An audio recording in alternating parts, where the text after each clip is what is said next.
네, 국방일보는 군 장병들이 매일매일 보는 신문이고 또 수요일 날은 정신교육 교재로 쓰는 아주 중요한 신문입니다. 그런데 말입니다. 12월 화면 한번 봐주십시오. 12월 13일자 비상계엄이 있고 나서 10일 후입니다. 국방일보 일면입니다.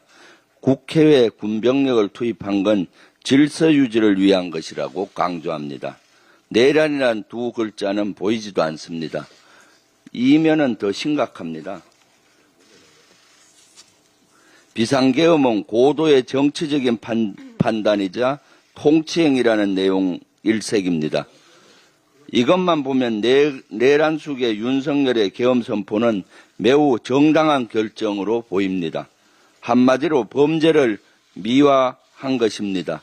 내란을 미화한 것입니다. 다시 이런 상황이 일어나면은 내란에 동조하라는 거랑 똑같습니다.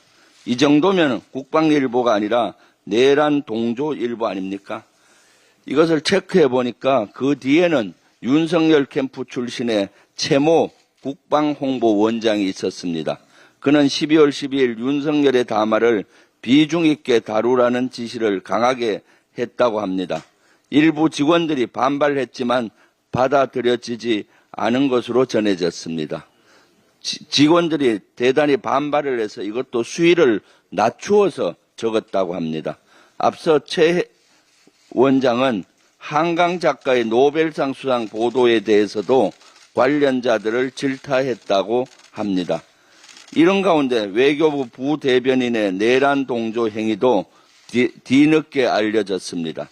12.3 계엄 사태와 관련해 정부 입장을 물어온 외신 기자들에게 헌법주의자이자 자유민주주의 헌정 질서를 누구보다 숭배하는 대통령의 결단이다. 합헌적 틀 안에서 행동했다라는 내용의 답신을 뿌렸다고 합니다. 해외 언론에 가짜뉴스를 퍼뜨리며 내란을 옹호한 것이나 다름없습니다. 알고 보니 이 부대변인은 올해 초까지 대통령실에서 근무했다고 합니다. 그렇습니다. 윤석열 정부 곳곳에는 여전히 내란을 동조하는 세력들이 암약하고 있습니다. 내란 속에 윤석열뿐만 아니라 이에 동조한 세력들도 발본색원해야 합니다.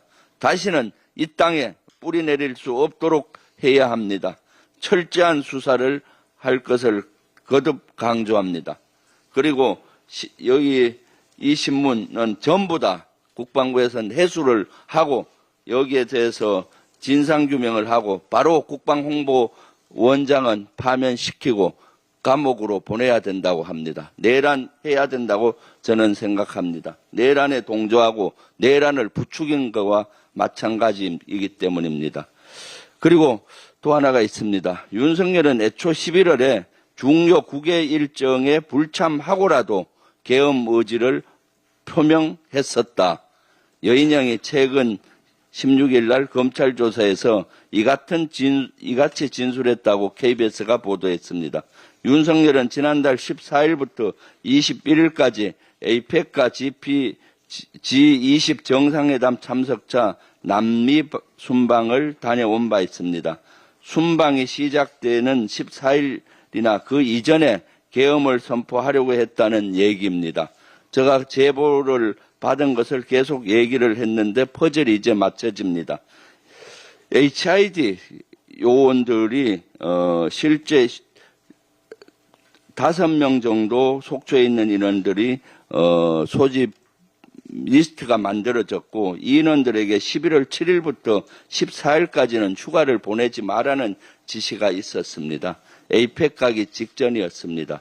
결국 그 기간에 1차 계엄을 시도하려다가 포기한 것이 아닌가 보입니다. 이처럼 윤석열이 오래전부터 계엄을 준비했다는 정황들이 속속들이 나오고 있습니다. 이제 더 이상 지체할 시간이 없습니다. 더 이상 지체할 이유도 없습니다. 내란 속에 윤석열이 수사당국의 소환에 응하지 않는다면 당장 잡아들이십시오. 윤석열은 지금 이 시간에도 내란의 증거를 없애고 있을지 모릅니다. 윤석열은 이 시간에도 내란 잔존 세력들에게 어떤 지시를 해서 내란을 부추길지 모릅니다. 제2의 비상계엄이든 제2의 내란이든 핵책하고 있을지도 모릅니다.